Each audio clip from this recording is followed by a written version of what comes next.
Hello everyone. आज हम पढ़ेंगे एसएम चार्ट और डाइस गेम। तो लास्ट लेक्चर में हमने फ्लो चार्ट की हेल्प से समझा था कि डाइस गेम कैसे काम कर रहा है। आज हम और थोड़ा सा टेक्निकली किस तरीके से हम रिप्रेजेंट करेंगे। देखिए यहाँ पे आपको बहुत सारी स्टेट्स दिख रही हैं, S0, S1, S4, S5, S2, S3। वहाँ पे सिर्फ दो ही थी आपकी, एक आपका डाइस रोल जब आप कर रहे थे, दूसरा विन और लूज। क्लियर। तो यहाँ पर हम कंडीशंस चेक करेंगे, कब हम रोल बटन कर रहे हैं, बटन कब रोल हो रहा है, मीन्स कब आपकी डाइस रोल हो रही हैं, कब आपकी कंडीशंस चेक हो रही हैं। तो ये सारी चीज़ें हम यहाँ पर समझेंगे। ओके, उसके बाद फिर हम स्टेट ग्राफ की हेल्प से डाइस गेम की वर्किंग को या ऑपरेशन को देखेंगे। ओके, सो स्टार्ट करते हैं। सबसे पहले हमारी स्टेट क्या है, S0।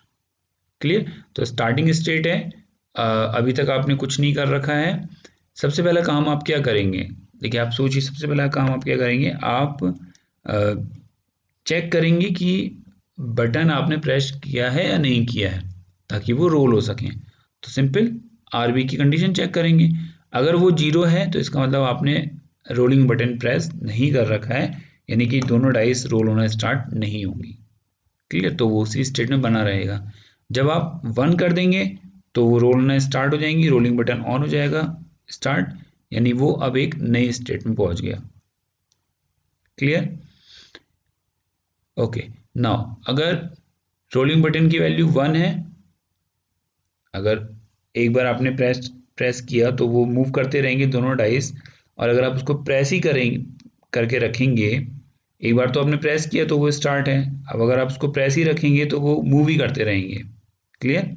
तो इस पॉइंट को समझिएगा। यहाँ पे अगर आपके S1 में जब आपने उनको रोल कराना स्टार्ट करा दिया, उसके बाद अगर आपने उसको 1 ही रखा है कंटिन्यूसली, तो वो देखिए वापस रोल ही करता रहेगा, आपको कुछ दिखाई नहीं देगा। जब आप एक बार प्रेस करने के बाद उसे छोड़ देंगे, यानी अब आपने बटन को रिलीज कर दिया और उसकी वैल्यू कितनी हो गई, 0। तो जब आप इसको छोड़ देंगे, उसकी वैल्यू 0 हो जाएगी, तभी तो आपको कुछ रिप्रेजेंट होगा, तभी तो आपको कुछ आउटपुट में दिखाई देगा। और इंटरनली वो क्या हो रहे हैं, आपस में ऐड हो रहे हैं, तो आपको उसका सम दिखना चाहिए। क्लियर। आई होप आपको ये पॉइंट समझ में आ रहा होगा। एक बार डायग्राम की हेल्प से आप और समझिएगा। क्लियर। तो अब आपको सम में क्या चेक करना है, सम या तो 7 होना चाहिए या 11 होना चाहिए। पहली कंडीशन आपने ये चेक करी, तो देखिए अगर 1 होता है तो आप जीत जाएंगे, अगर 0 है तो आप दूसरी कंडीशन चेक करेंगे। ओके, दूसरी कंडीशन क्या कहती है, 2 होना चाहिए, 3 होना चाहिए, 12 होना चाहिए। तो 2, 3, 12 में से अगर कुछ है, अगर वो 1 है तो आप हार जाएंगे। अगर वो 0 है तो आपको क्या करना है, जो भी आपका आउटपुट है, ये कंडीशन चेक होने के बाद जो भी आउटपुट आप चेक कर रहे हैं यहाँ पे, वो एक पॉइंटर में, पॉइंट रजिस्टर में स्टोर हो जाएगा। पॉइंट रजिस्टर में स्टोर होने के बाद वो डेटा आपका, मतलब जो आप कहाँ, आपने कहा कि आप एक स्टेट में पहुंचे। क्लियर। अब आपका वो जो डेटा है वो स्टोर्ड है पॉइंट रजिस्टर में, आप किसी स्टेट पे आ गए और आपने उसको नाम दिया S4। अब S4 के बाद आपको क्या करना है, वही सारी चीजें आपको रिपीट करनी है। क्लियर। तो क्या क्या रिपीट करना है, आपको फिर से रोलिंग बटन को प्रेस करना है, आपको फिर कंडीशन चेक करनी है। तो देखिए आपने क्या किया, रोलिंग बटन को प्रेस किया, आप एक स्टेट में गए, जैसा हम यहाँ जा रहे थे S1 में, देन आप उसको रिलीज करेंगे, आपने रिलीज किया, अगर आप रिलीज नहीं करेंगे तो वो रोल होता रहेगा।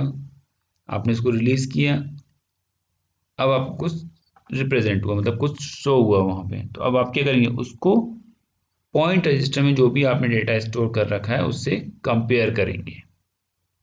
ओके, सो आपने क्या किया, उस डेटा को कंपेयर किया। अगर वो डेटा इक्वल आ जाता है तो ये देखिए कंडीशन चेक हो रही है यहाँ पे इक्वल की, तो वो जो डेटा आपने स्टोर किया है वो अगर अभी जो प्रेजेंट में डेटा आया उसके इक्वल है तो आप जीत जाएंगे, विन। अगर ऐसा नहीं है तो फिर से एक कंडीशन देखिए चेक हो रही है कि सम कहीं 7 के बराबर तो नहीं है, तो अगर वो 7 के बराबर है तो आप हार जाएंगे। और अगर वो 7 के बराबर नहीं है तो आप कहाँ जाएंगे, आप फिर से वापस रोल करेंगे डाइस को, यानी पॉइंटर में जो भी डेटा है उससे बार बार वो कंपेयर होगा जब तक वो इन दोनों कंडीशंस को चेक नहीं कर लेता। और वो दोनों कंडीशंस क्या हैं, या तो वो इक्वल होना चाहिए, क्लियर, या तो वो इक्वल होना चाहिए या फिर वो 7 के बराबर होना चाहिए। क्लियर। अब जो चीज़ मैंने आपको बताई थी कि आप विन कर गए, विन के बाद आपकी कंडीशन क्या है, आप या तो रीसेट करेंगे या रीसेट नहीं करेंगे। तो अगर आप रीसेट नहीं कर रहे हैं तो आपकी वही स्टेट रिप्रेजेंट रहेगी, वही स्टेट फिक्स हो जाएगी, मतलब आपको शो होगा विन।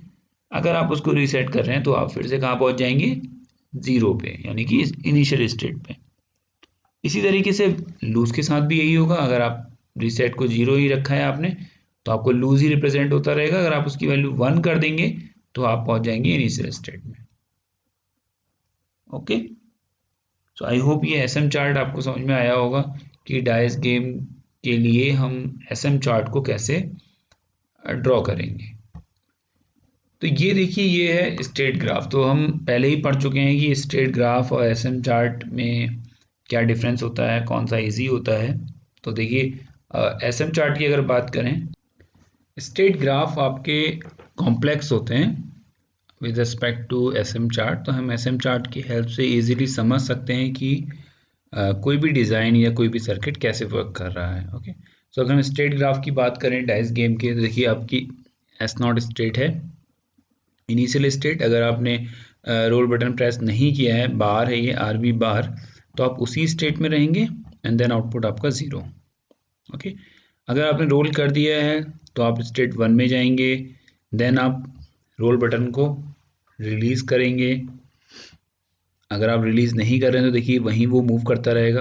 अगर आप रिलीज़ करेंगे तो वो S2 में जाएगा, S3 में जाएगा, S4 में जाएगा। क्लियर। तो वो D7 D11 की कंडीशन चेक करेगा जब आप RB बार करेंगे, मतलब RB बार मतलब जीरो, रोल बटन आपने रिलीज़ कर दिया तो कंडीशन आपकी विन की आएगी। इसी तरीके से जब आप condition 7-11 complement, roll button complement और 2-3-12 की कंडीशन को चेक करेंगे तो आप लूज करेंगे, मींस हार जाएंगे। क्लियर। अब नेक्स्ट कंडीशन में अगर 7 भी नहीं है, 11 भी नहीं है, 2-3-12 भी नहीं आ रहा है, तो देखिए कॉम्प्लीमेंट है ये, डी कॉम्प्लीमेंट 7-11, डी कॉम्प्लीमेंट 2-3-12 और R B bar mean roll button आपने रिलीज कर रखा है। तो क्या होगा, आपका जो आउटपुट है वो पॉइंट रजिस्टर में स्टोर होना चाहिए। क्लियर। तो एस पी की वैल्यू जब 1 होगी तो आपकी जो सम जो है आपका आया है वो आपका पॉइंट रजिस्टर में स्टोर हो जाएगा। देन अगेन फिर आप नेक्स्ट 7-4 स्टेट में अगर हैं तो आप फिर से रोल बटन करेंगे, फिर आप उन कंडीशंस को चेक करेंगे 1-0 के लिए। अगर वो 7 के बराबर है तो देखिए यहाँ पर ये, अगर वो 7 के बराबर है तो आप लूज़ करेंगे, अगर वो इक्वल है उस रजिस्टर के तो आप विन करेंगे। क्लियर। देन आप अगर रीसेट कर रहे हैं तो आप नेक्स्ट स्टेट में चले जाएंगे, मीन्स स्टार्टिंग स्टेट में चले जाएंगे। अगर आप रीसेट कर रहे हैं लूज में तो आप स्टार्टिंग स्टेट में चले जाएंगे। अगर आप जीरो कर रहे हैं तो फिर आप, मतलब अगर आप रीसेट नहीं कर रहे हैं, रीसेट बार है अगर, तो आप विन को ही रिप्रेजेंट करते रहेंगे। इसी तरीके से आप यहाँ पे लूज को रिप्रेजेंट करेंगे। Okay, so I hope with the help of state graph, with the help of SM chart, flow chart, block diagram, हमने इस प्रॉब्लम को समझा कि डाइस गेम की प्रॉब्लम कैसे डिज़ाइन की जाती है, या किस तरीके से हम मूव करेंगे फर्दर की अगर हमें डाइस गेम की प्रॉब्लम को इम्प्लीमेंट करना है, रियलाइज़ करना है, तो हम किस तरीके से कंडीशंस को चेक करेंगे, क्या हमारे डिसीजन बॉक्स होंगे, किस तरीके से हमारी स्टेट्स बनेंगी, ये सारी चीज़ें हमने यहाँ पे देखी।